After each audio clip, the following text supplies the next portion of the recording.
The following podcast contains adult content. It is not suitable for minors, professional settings, or the faint of heart.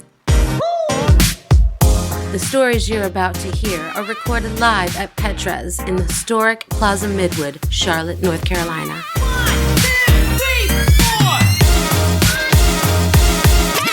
Foreplay Goes South is open mic storytelling. Hosted monthly by Metanoia, attendees share their intimate, sultry, salacious tales. In this episode, our storytellers absolutely gush over all the fun they've had. But before we dive in, I want to remind you I'm giving away a pair of tickets to the Flamingo Review's upcoming comic strips burlesque event at the Visualite on June 18th. If you want details on how you could win, make sure to check out any of my social medias. That's at ForePlayGS on Instagram, Facebook, FetLife, and TikTok. Now on to the show. Our first storyteller, Gayle, tells us all about her inheritance.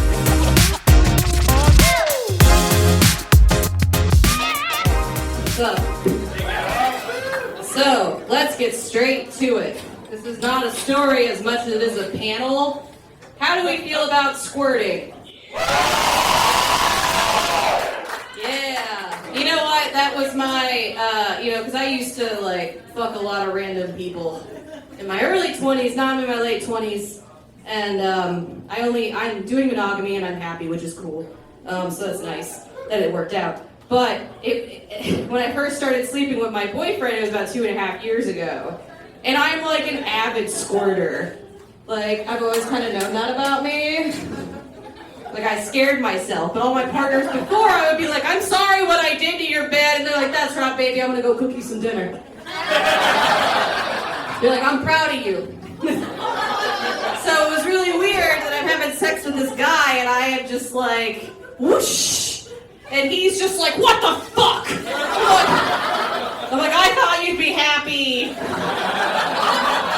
I'm happy. And he was like really suspicious of me. He's like, what is this? Are you tricking me? He's like, are you into some sort of peeing fetish I don't know about? I'm like, I've never had a man satisfy me and then just be like, I'm still not sure.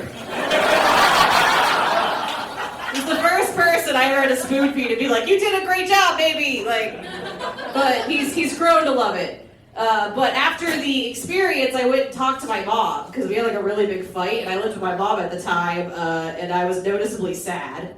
And so she's like, honey, what's wrong? And so I told her, and I was very honest about it, and then she looked at me, and her name's Karen Murray, by the way, and she's an American fucking hero. She was like, Gayle, I just want you to know that this is a trait that I also have.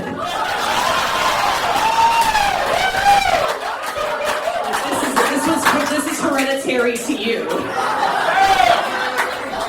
Yeah. And you wonder for thousands of years was just a bunch of squirters in southern Italy.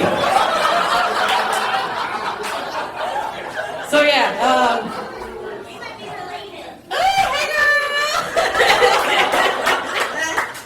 So yeah, then she was like, I'll teach you the ways, there's a whole, it's not a big deal, you just get a waterproof sheet, put it over your doorbell sheet, wash it every 3 hours and you're gonna be fine. She did that. She was married to my dad, they were solid. She was squirting on his dick the whole time. I guess that's the secret to a successful marriage. Because they made it. He died 8 years ago, and my mom's still like, never again, no one else. Make me squirt like Michael Murray. So, yeah. All right, I think I'm done.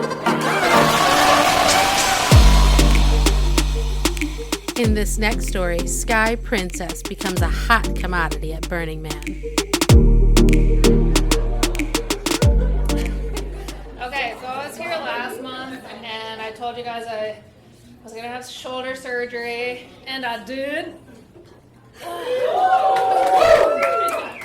It's first day out of the sling. So my PT consists of this, this, and that. Okay, anyways. So if it just looks dead, it's because it is. Okay, moving on. I think I'm going to tell the story about, like, my first really... I have had 4 threesomes in my life, of which all 4 have been 2 girls, 1 guy. And every single time, there's always been something really weird with the pussy. So, yeah, I know. It's like the 4 worst experiences you could ever have. So I'm going to say the most uncomfortable one. So I'm at Burning Man, and I'm camping on the playa. Like, if you know what Burning Man is, it's like a clock, and that's where you camp. And I was like right in the smack in the middle with an open lifestyle camp. And I was not in the lifestyle, and my friend was like, yo, if you come in my RV, you got to be a part of this, but you don't have to be a part of this, just so you know. Okay. I show up, and I didn't understand what the lifestyle meant, and everybody's fucking each other, and they're all having orgies in all the RVs. I was like, wow, okay. Burning Man, substances, nobody's sober, this is really weird. I'm like freaking out. And my first married man approaches me, and his wife, and they're super hot. And he was like, yo, she wants me to have sex with you. And I was like, well, hot damn. Yes. I was very flattered, and she looks at me and she goes, I warn you, he's not small. And I said, whew, okay. And she goes, can I watch? And I actually said no. Because I was really uncomfortable with it. It was my first time. I was like, okay, not only am I having sex with a married man, his wife knows about it. I'm not ready, like, to be watched. That came later. And so I'm in, like, it was a couple of days. I was there for 13 days, right? And for 7 days, like, it's getting heated, it's getting hot. And me and this guy, we'll call him Bob. Bob and I start making out in my RV, and then we start fucking, and he's got, like, an 8.5-inch dick, which I'm like, what? My tiny little vagina can't handle this, but it was. You know how, like, it just blossoms for anything that it's like? Okay. So we're having sex, the door is closed, it's like boom, boom, boom, the RV's going back and forth, and then all of a sudden you hear, hello? And we're just like going back and forth, and then in comes Juliet, and she just looks at us and was like, uh-huh. And I look at her and I said, uh-huh. And she goes, is Jason here? I was like, no. And then me and Bob look at each other and say, you want to join? And that's the first time I actually ever have, like, gone out of my way to be like, hey, lady, come in and join me. Like, it wasn't like a weird, like, forced situation where a guy's like, I really want a threesome, will you do that for me? It was like, hey, you're hot, let's go. So she comes in, and I felt like I was in a porno. You know that scene in the porno, one of my favorites, is when a guy's doing the girl doggy style, and then she's, like, licking the girl's pussy. Yeah, I was doing that.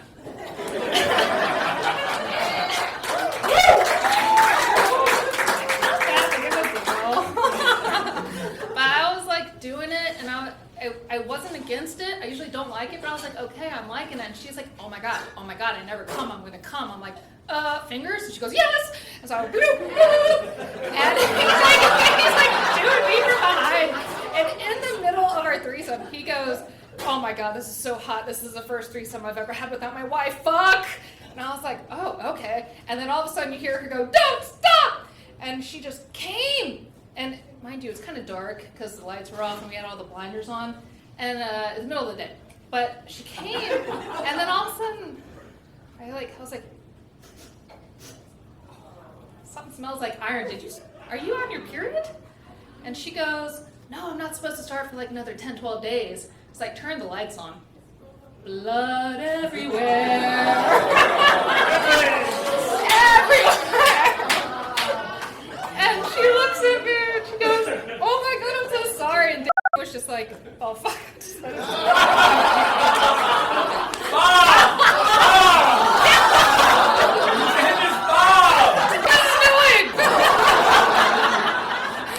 And he goes, shit.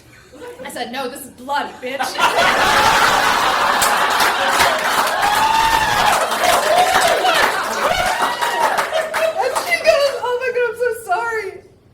I was like, Clorox wipes? So actually, like, it's like aftercare thing you've ever seen. I wish you would have been in there. I was basically just sitting on the bed, and it was like wiping from both sides, like with Clorox wipes, and I'm just like, burp, like Eeyore. And then the story gets out at Burning Man. In the next 3 days, people are coming up to me and they're like, hey, we know Juliet. She never gets off. Nobody ever gets her off. Not even guys, girls, never. Nobody can get her off. We heard you did. And everybody kept asking me to be in their orgies and their threesomes and everything. I was like, yo, I'm like maxed out on bodily fluids right now. So please. And that is my bloody mess.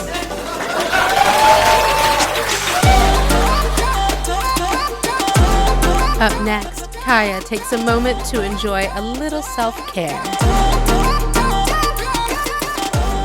Hi guys. So I think, thank you. So I think Gayle and I might be related. So this kind of happened to me. It's memorable because I've only squirted twice. Well, this will be the second time. The first time I squirted, obviously it was the first time, but he was so surprised and also very excited. And so my husband of 10 years, I made the mistake of telling him this, all right, that I had once, and all of my partners squirted. And so he has made it his personal mission to wring that out of me. And he's been very good at it, very good.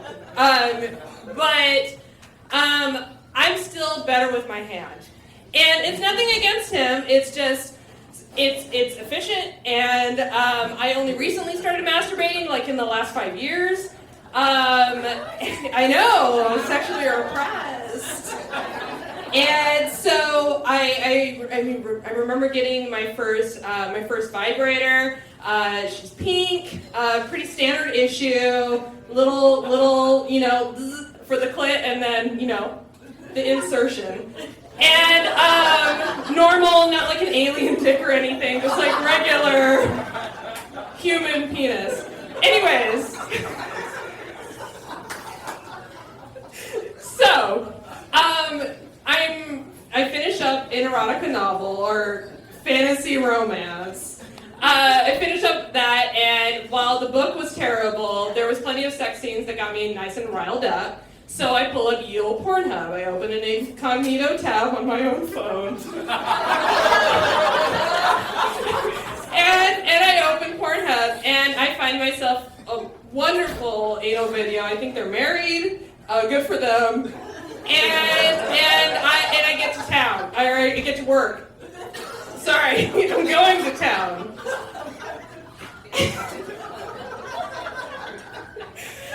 And so I'm in the middle, I'm getting really wrapped up in the story, I'm really feeling what's going on, and then I climax, and I have that moment where you're like, did I piss myself? And then I go, oh my god, no I didn't. And I look down, and my sofa, the sofa I had made, fucking drenched. And I'm home alone, and it was whimsy. Like, usually, I'm like a masturbated secret, like in your bathroom, or like, I have kids, or like in the middle of the night, when your husband hasn't come to bed yet. Like, that's the kind of masturbator I am. And so, like, on a whim, I was like, it's the middle of the day, 2 o'clock in the afternoon. I'm gonna do it on my couch where my kids watch television.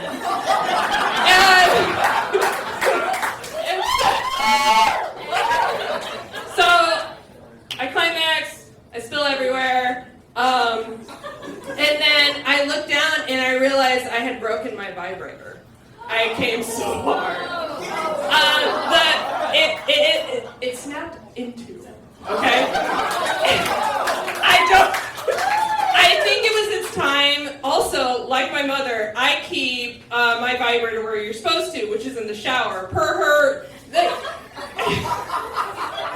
I know now that's probably not good because of the material it's made out of and yada yada whoop de whoop, but that's where she keeps hers, and so I was like, all right, well, maybe that's where you should keep it. So I think that in conjunction with my awesome orgasm, I broke my first vibrator, so I have to go get a new one. Yeah. Thank you, guys.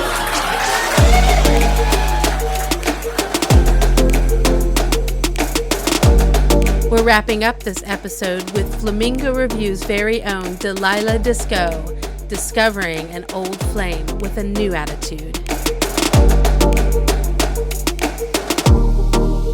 Ready? Okay, I was freshly 18. I was on Tinder, where it said I was 21 because that was back in the day that it was connected only to your Facebook. And my Facebook was 3 years older because when I created my Facebook, you were supposed to be like 15 or 16. I was like 13 when I got my Facebook. So like my mom lied when she created it. So my age was wrong. However, I was 18. So I was swiping through and I was like, oh wait, I know that guy. It was a dude that I had like gone to high school with. We rode the bus together. I saw him when I was like a freshman, was like, ooh, that's like teenage movie heartthrob kind of looks. He was very, very cute. And I was like, all right, hell yeah, swipe right. Turns out he had already swiped right on me. Dope. So I message him and I'm like, hey, how's it going? You remember me? And he goes, no. That makes sense. I was a freshman, you were like a junior or a senior, and you were like a jock and shit. So whatever, it's cool. I was a choir kid, that's fine. I was like, that's fine. Do you still live in the neighborhood that you used to live in? Because we rode the bus together and we lived in the neighborhood right next to mine. He goes, oh, actually, we're just now moving. I was going to see if you wanted to come over to my old house before I move and we could fuck in the house. And I'm like, oh, yeah, absolutely. Fuck yeah. Fuck it. So I come over to a fully empty house. There was no furniture. There was barely carpet. They had ripped up all of the carpet because they were replacing the carpet. The only room that had any kind of carpeting was the living room. So I was like, I guess this is where we're fucking, huh? Y'all 18 to 20-year-olds, I don't know what's wrong with them. They'll fuck anywhere. Like, I still will fuck in most places. I'm cool with public sex as long as, we're properly hidden from the people that we need to be properly hidden from. But, like, on the floor with no other option is just not great. So my hair is still wet because I had just taken a shower, and I was like, do you want me to, I don't know, blow you? I was fairly inexperienced at this point. Like, I knew what to do, but like I hadn't honed my skills yet that I now have. Find me on Instagram, Panic at the Disco. So I hadn't quite honed my skills yet, so I was like, do you want me to suck your dick? And he was like, yeah, suck my dick. And as I was going down, my hair was still like kind of damp, so like my hair had flipped over. It was a lot longer back then, and he was like, oh my God, that feels amazing. And I'm like, what? He goes, your hair, it just feels so good. I'm like, okay, I mean, to each their own, fine. Not what I was expecting, but all right. My mouth is literally on your dick right now, but okay, cool, fine, whatever, it's all good. So I'm doing the thing, and he goes, stick a finger in my butt. I'm like, what? This is my first time ever experiencing any kind of anal play with literally anybody, including myself. So I was like, grossly underprepared. At that point, by the way, same clause. I had the same clause. I was like, hey, are you sure? And he goes, yeah, I'm sure. I'm like, are you positive? And he goes, yeah, do it. I'm like, fuck it. And I go in, and he comes almost immediately, by the way. Like, it was almost instantaneous. Like, I went up, found the prostate, and was like, I think this is it. It was. Fun fact. I know where a prostate is. My finger is, in fact, long enough to reach it. So I get in there. He comes, like, immediately down my throat, unexpectedly. And, like, I pulled my finger out, and I'm like, did you have fun? He goes, yeah, I had a great time. But now I'm going to move. I'm like, oh, well, fuck. Shit. Fuck. And then he tells me where he moves to. It's right behind the dance studio that I used to belly dance at. So I was like, yo, I'm there literally twice a week. Do you want me to come over like twice a week and do the same thing that I just did? And he goes, please, can you? Can you please? Please, can you? And I go, yeah, sure. We did it like twice, and then he decided to move again. He got a better job opportunity or whatever, but, you know, it's nice for, you know, adult me to be like, ooh, high school crush. Oh, yeah, you don't know who I am. Fuck. It's fine. Gave him the best orgasm of his life that I know of. Anyway, I'm Delilah Disco of the Flamingo Review because I keep forgetting to introduce myself. We do have a show coming up on June 18th, Comic Strips. It is a comic book themed show. I will be both stripping and emceeing. So if you want to see me be kind of funny, the Visual Light, June 18th, follow the Flamingo Review on Instagram, Facebook, and also YouTube, where you can watch some of our acts as well. Anyway, smoochy gooches.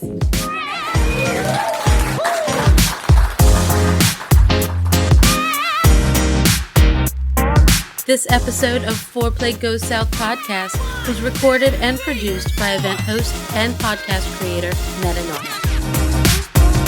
These stories are recorded live every third Tuesday of the month at Petra's in Charlotte, North Carolina. Come check out our next live event on June 21st. Don't forget, you can play to win 2 tickets to Flamingo Review's upcoming comic strip show at the Visual Light. For more information about Foreplay Goes South, follow us at Foreplay GS on Facebook, FetLife, Instagram, and Twitter.